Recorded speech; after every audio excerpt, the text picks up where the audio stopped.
Hello and welcome to BYJU'S IAS. Let's take up the analysis of today's The Hindu newspaper by looking at this article from page number 1 of the Delhi edition. Yesterday, the Indian Air Force station in Jammu witnessed a terror attack which was carried out through drones. This airbase of the Indian Air Force is located just around 14 kilometers from the Pakistan border, and Indian security agencies believe that most likely the drone was flown across the border from Pakistan to launch this deadly attack against the Indian Air Force base.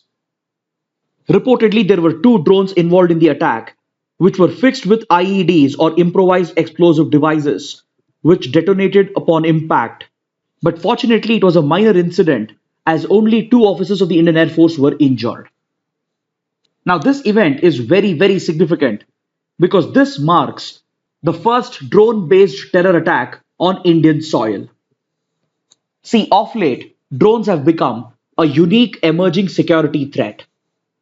Drones or unmanned aerial vehicles were seen to be a disruptive technology in both the military and civilian domain when the technology emerged.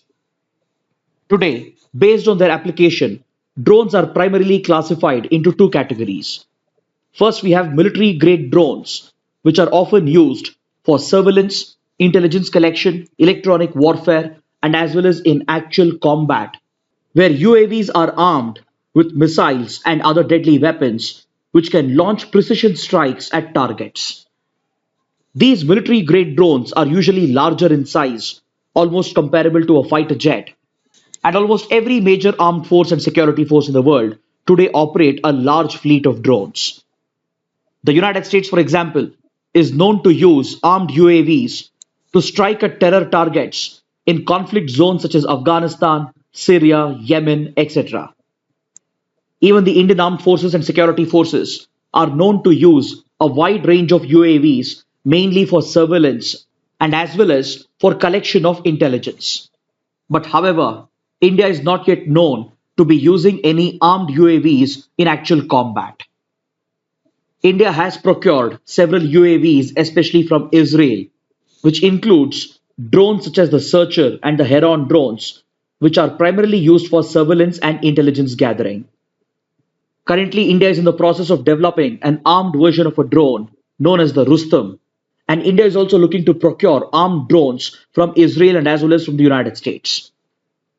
While these are military-grade drones used in actual combat or used for surveillance and intelligence gathering, there's an entirely another category of drones, that is the commercial drones, which find a number of civilian applications.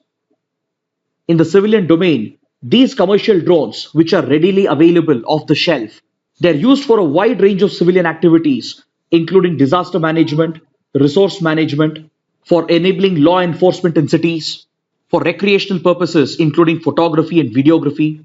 Then they are even being used for carrying out deliveries, such as delivery of pizzas, and e-commerce platforms are known to use commercial drones to even deliver their orders and packages. They're also being used to combat forest fires and to prevent poaching, and as well as for delivering essential items to remote places. But today, the very same commercial drones which are readily available, they are being misused by terrorist outfits and organized criminal networks to carry dangerous payloads which are posing a grave security threat to almost every country. Commercial drones, which are available in various sizes, they can easily carry payloads in the range of 2 kilograms to 25 kilograms, and hence organized criminal networks such as drug cartels, they are using drones to smuggle drugs across borders.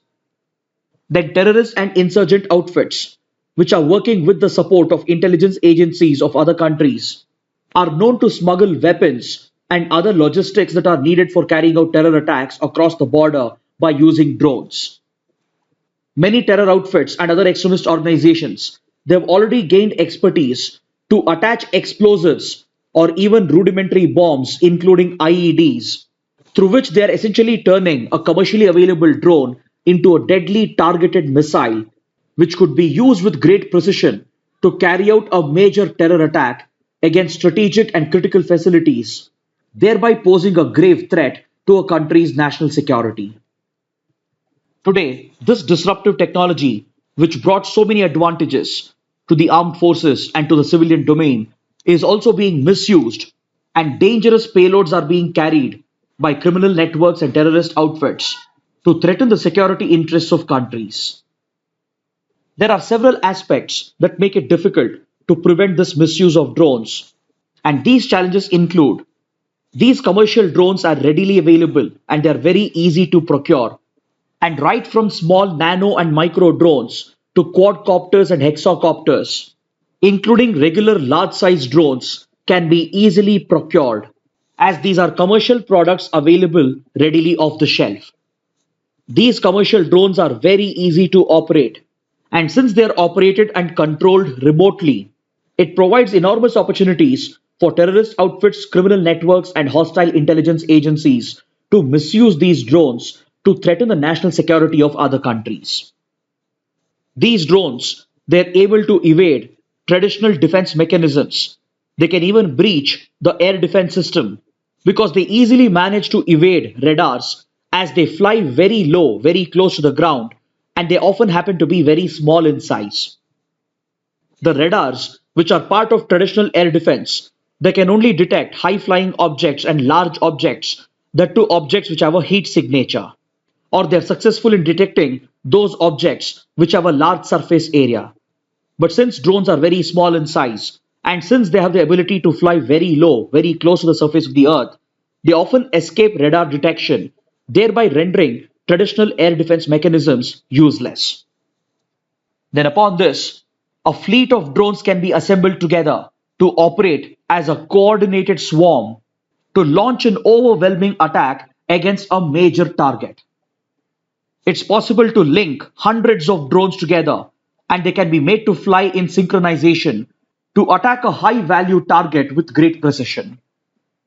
Such a coordinated swarm drone attack can easily overwhelm the traditional defenses. And from a counterterrorism point of view, these rogue drones are very, very difficult to detect, track, and intercept. It is almost impossible to ensure 100% foolproof mechanism to counter the usage of these rogue drones in terror attacks. This article on page number 9 points out that drones have already become a favored weapon for terrorist outfits around the world.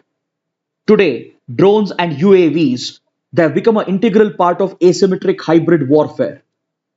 Several terrorist outfits are known to use such drones, especially commercially available drones, which have been customized to launch deadly terror attacks and as well as to enable their logistics.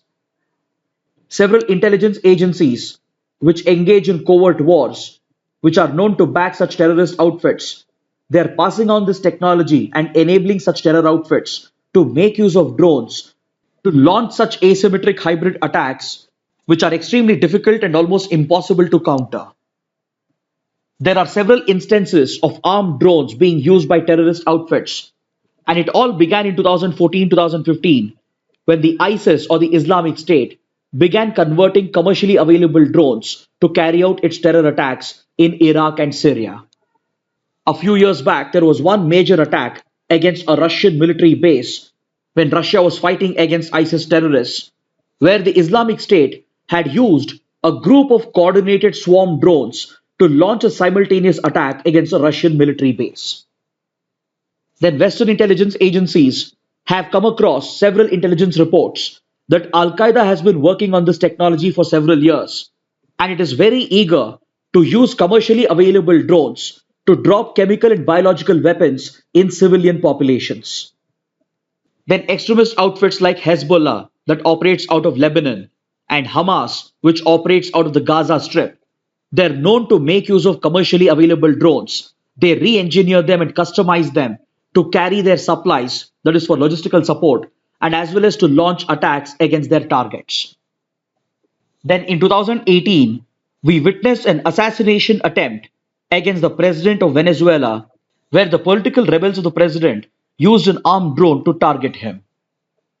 But the biggest of all drone-based attacks came in 2019 when the Houthi rebels of Yemen, who are known to be sponsored by Iran as a part of its covert war against Saudi Arabia, they launched a swarm of drones into Saudi Arabia's territory, and these drones which were equipped with high-intensity explosives. They crashed into Saudi Arabia's Aramco oil facilities, thereby disrupting oil production at Saudi Arabia's biggest oil plant. See, Aramco is the state-owned oil company of Saudi Arabia. It's the world's largest oil company.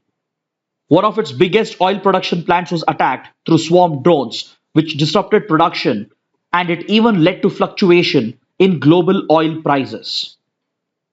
When this terror attack happened, back then itself, we had pointed out in our analysis that India should gear up to a similar threat which could possibly emanate from Pakistan and through Pakistan-based terrorist outfits. Because from 2018 itself, we have observed that Pakistan-based terrorist groups like the Lashkar-e-Toiba, with the support of its intelligence agency, the ISI, have been known to smuggle weapons across the border into India, especially around the border in Rajasthan, Gujarat, and Punjab. Several attempts have been detected by the BSF and the Intelligence Bureau, where Pakistan-based terror outfits and Pakistan-based smugglers are known to use drones with the support of Pakistan's ISI to smuggle weapons and explosives across the border into India. Indian intelligence agencies like IB and RAW have been providing intelligence inputs from several months that Pakistan-based terror groups might use drones to launch terror attacks on Indian soil. Because as we discussed, these drones, they provide tremendous advantages. Drone-based attacks are almost impossible to prevent, very difficult to detect and track. And considering how easy it is to procure commercial drones and how easy it is to convert them into deadly missiles, it becomes a major security threat for any country, especially because they can breach any traditional defense mechanisms. They can easily move across borders, they can breach fences and any other security measures that have been put in place, and they can even easily defeat air defense mechanisms. So considering this unique emerging security threat, governments are primarily employing two countermeasures. One is a policy-based measure to regulate the usage of commercial drones and as well as to deter and counter the threat posed by any rogue drones. The second step is to employ a wide range of security and technological measures to defend our strategic and critical assets against these drone-based attacks. Here, two types of approaches are employed to bring down these drones. One is a hard kill and the other is a soft kill. In a hard kill approach, the drone is physically destroyed either through sniper fire or gunfire, which is a very rudimentary technique because this requires direct line of sight and visual sighting of the drone. And through sheer luck and talent, one will have to bring down these rogue drones. But however, this would not be a very reliable technique because this technique would be ineffective in case of a coordinated swarm attack. Next is to strengthen your air defense networks to enable the radars to be able to detect even the smaller drones and launch intercepting missiles against them. But this again is not seen to be feasible as radars are unable to detect such low-flying objects and small objects. The other hard kill option is to employ directed high-energy weapons such as lasers and other electro-optical weapons which can physically shoot down these drones.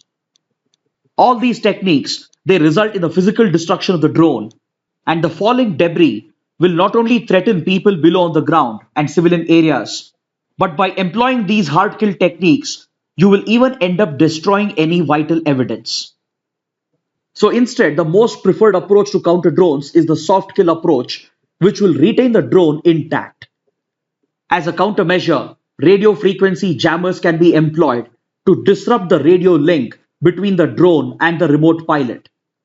This is again an electronic warfare technique where the radio frequency communication can be intercepted and the control of the drone can be taken over and it could be made to land safely so that we can recover the evidence as well. On similar lines, GPS jammers could be employed to manipulate or erase the GPS coordinates that have been fed into the drones by the attackers.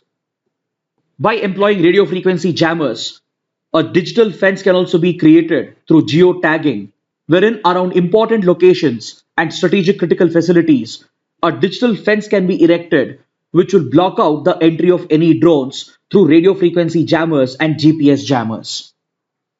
Then countries are also working on technologies such as drone catchers, which can physically catch the drone in the air by employing nets and other techniques. in order to safely bring down the drone and to prevent the attacks from being carried out. But however, despite the availability of these anti-drone technologies, it is still very difficult to prevent or counter these drone-based attacks. A few Indian security forces have already procured some of these anti-drone technologies, but however, we are still a long way away from securing all critical assets against these drone-based threats. So apart from these technology-based anti-drone measures, we have even brought in place a set of policies to regulate the UAVs which are operating in India, and we have also notified a set of guidelines to counter any rogue drones. So let us understand these policy provisions in greater detail. See, the Unmanned Aircraft System Rules 2021 was recently notified by the Ministry of Civil Aviation, and this replaces the previous guidelines of 2018. As per these rules, the regulatory guidelines will apply for all unmanned aerial vehicles registered in India, whether they are operating in India or not. Even if these drones, these commercial drones, are operating outside of Indian territory, but if they have been registered in India, they are covered under these rules. These provisions, they regulate the people who are seeking to own or possess such commercial drones, or those who are seeking to engage in importing, exporting, manufacturing, trading, leasing, operating, transferring, or maintaining such unmanned aerial vehicles. These rules, they classify the drones based on their weight and size, and it clearly specifies as to who is eligible to import, manufacture, trade, own, or operate an unmanned aircraft within the country. It also specifies the places where drones can be operated and the penalties that can be imposed in case of violations. According to these rules, drones have been divided into 5 categories based on their weight, which includes nano drones, micro, small, medium, and large unmanned aircraft. There are a separate set of rules for each of these categories, and all these drones, except for nano unmanned aircraft, they require a licensed pilot accompanied with a registered permit from the DGCA, the Directorate General of Civil Aviation, in order to own, fly, and operate these drones. The rules also specify the altitude and the speed restrictions that apply for each category. Only those individuals who are in the age group of 18 to 65 years and those who have passed at least the 10th standard or an equivalent examination, and those who possess the right kind of medical fitness, training, and skill can apply for a remote pilot license with the DGCA. Both individuals and as well as companies and entities, they are required to obtain prior approval from the DGCA if they are importing or manufacturing or selling or owning or operating drones within the country. Any such individual should be above the age of 18 years, and companies, they must be registered in India with a principal place of business located within the country, and the chairperson of this company, along with at least 2/3 of its directors, must be Indian citizens. Prior permission is also required from the DGCA to manufacture or import any prototypes, and no drone can be operated within the country without a valid certificate of its airworthiness or without a certificate containing its manufacturing details which has been issued by the DGCA. The penalties for violation ranges from 25,000 rupees to 5 lakh rupees, and the rules also clearly specify the operating restrictions. For example, the drones cannot be flown within a distance of 25 kilometers from international borders, including the line of control, the line of actual control, and the AGPL. Drones are prohibited in and around sensitive military installations, strategic government facilities, nuclear power plants, and other such critical assets. Drones cannot be operated within 5 kilometers of international airports located at Mumbai, Chennai, Bengaluru, Hyderabad, etc. Even in and around civil, private, or defense airports, there are operating restrictions for these drones, and any violations will invite strict penalties from the regulator. Then, considering the emerging threats posed by rogue drones, as witnessed in global events and local events of 2018 and 19, the Ministry of Civil Aviation, along with other stakeholders, such as the Intelligence Bureau, the Bureau of Civil Aviation Safety, the Airports Authority of India, the National Security Guards, CISF, and the others, it came out with a set of guidelines and countermeasures to counter and target rogue drones if they threaten India's national security.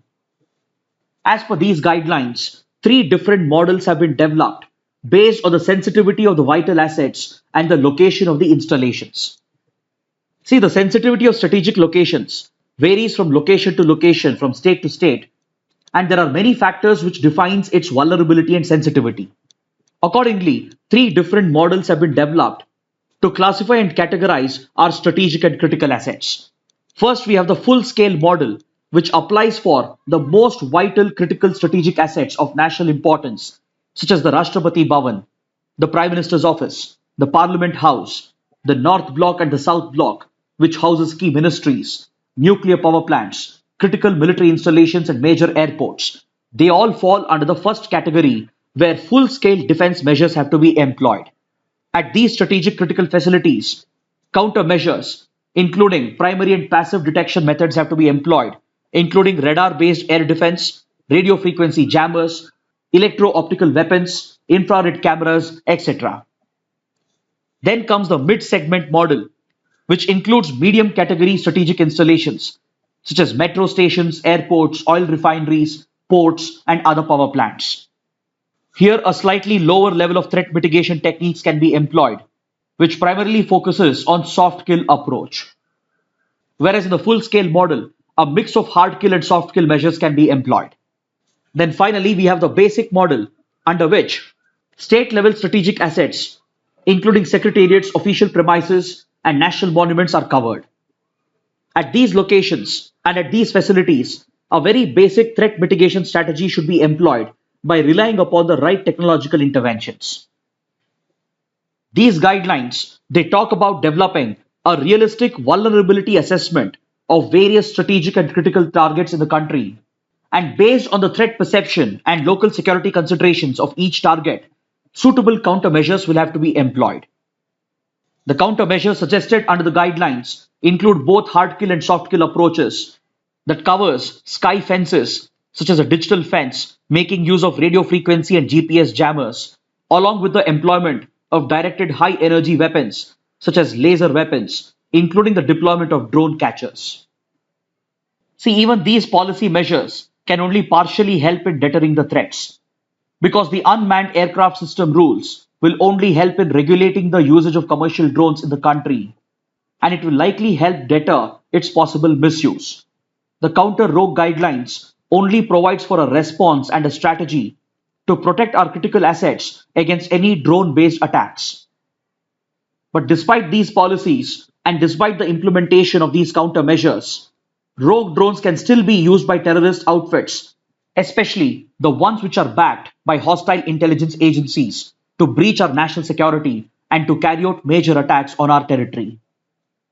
So the Indian agencies have started gearing up for this threat, and the first drone strike on Indian soil, which we witnessed yesterday at the Indian Air Force Station in Jammu, should create a greater sense of urgency within the government and within our intelligence and security forces to gear up our preparedness against these threats posed by rogue drones.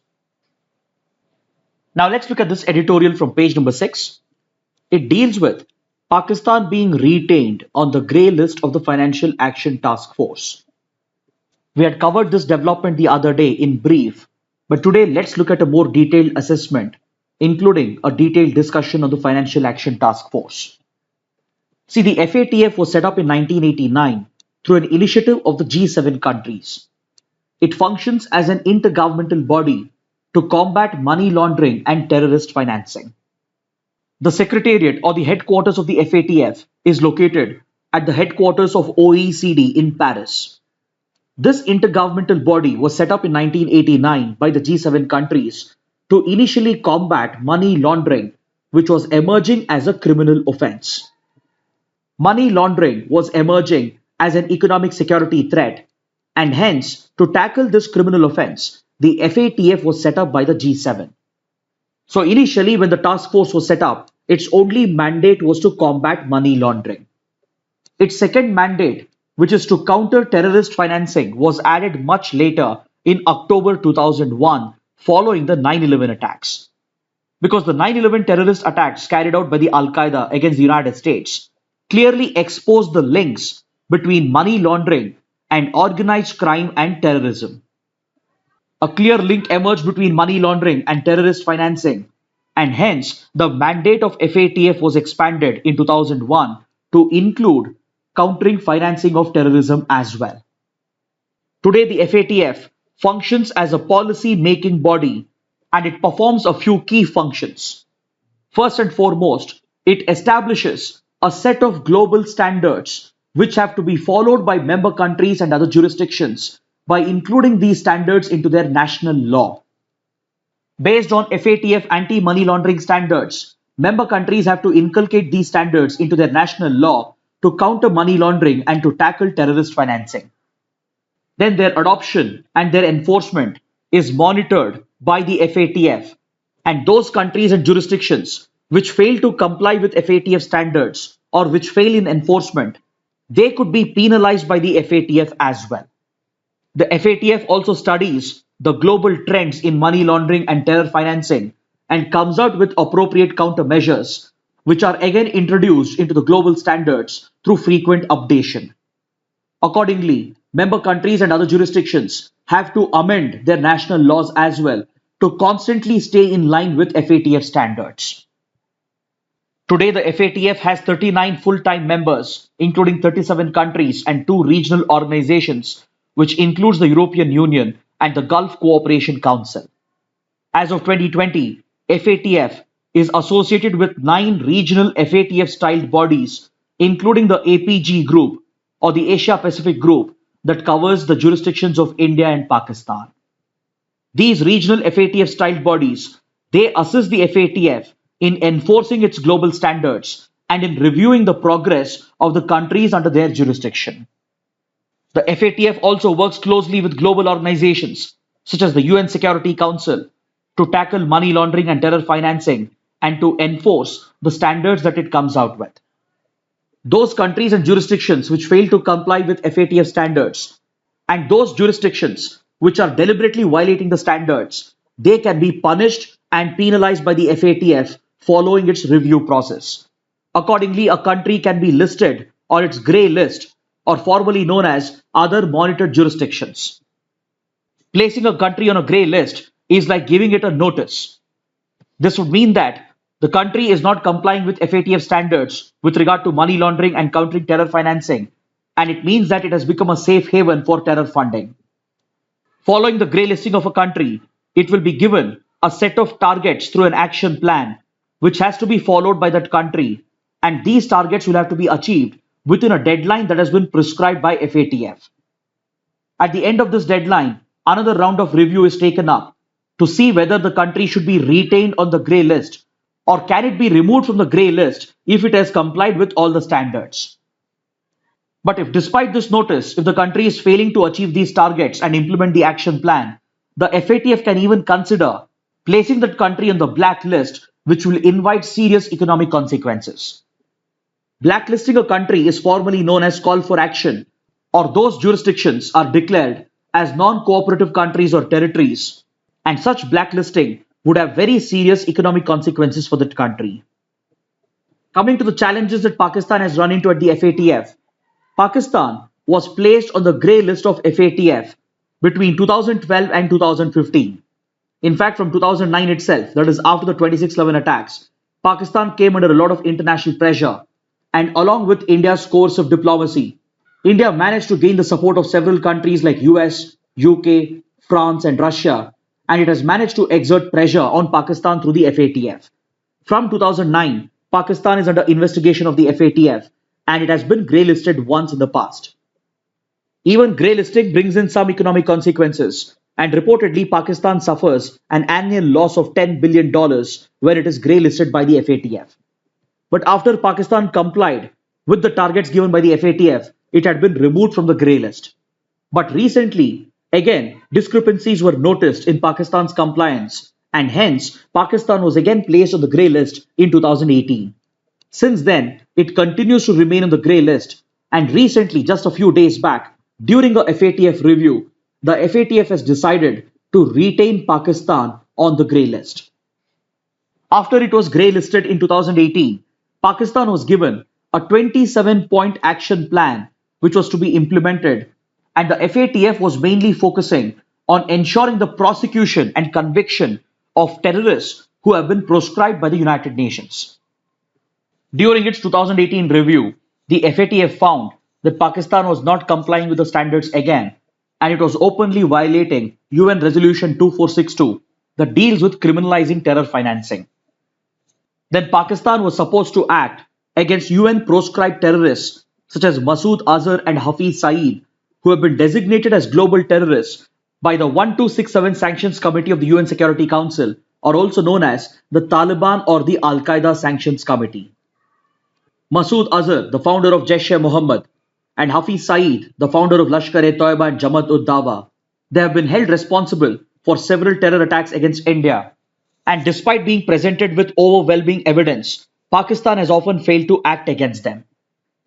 Only when Pakistan was under some sort of international pressure, it was arresting these terrorists, that too on different charges which were unrelated to terrorism.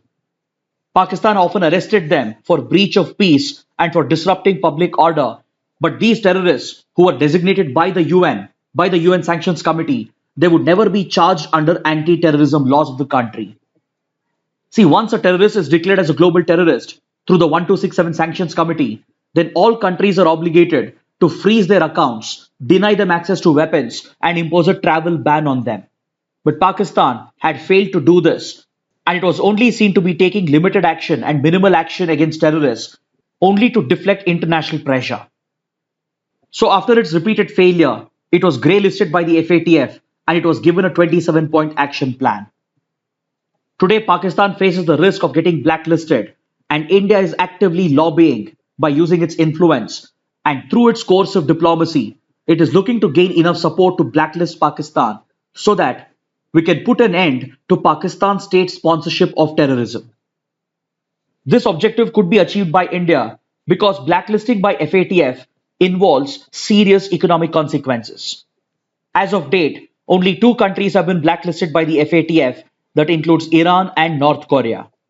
If a country is blacklisted, then economic sanctions will be imposed on the country by all important financial institutions, including the IMF, the World Bank, the ADB, etc. It becomes impossible to get loans from these institutions, and it will reduce the ability of the country to engage in global trade, including exports and imports. The other countries will also place economic sanctions and boycott that country from international trade, and this would also result in credit rating agencies downgrading the sovereign credit rating of the country, which will have a devastating impact on capital inflows into the country and as well as with regard to the inflow of investments into the country. Such economic sanctions and boycott can easily cripple a country's economy, and especially for countries like Pakistan, which is already reeling under serious economic challenges, this would come as a devastating blow that could cripple its entire economy. So during the latest review meeting that took place, Pakistan was hoping that it would be removed from the grey list by the FATF because Pakistan had achieved 26 of the action points that were given under the action plan. It had missed only one target, which was effective and foolproof prosecution and conviction of UN designated terrorists. But Pakistan has been found to be deficient in this regard by the FATF, and hence the FATF decided to retain Pakistan on the grey list. See, after Pakistan came under tremendous pressure at the FATF, it finally started acting against few terrorists who were designated by the UN. Till date, it has convicted and prosecuted around 30 UN proscribed terrorists, and in a significant step, they have been delivered strict punishments in the range of 15 to 30 years of jail term.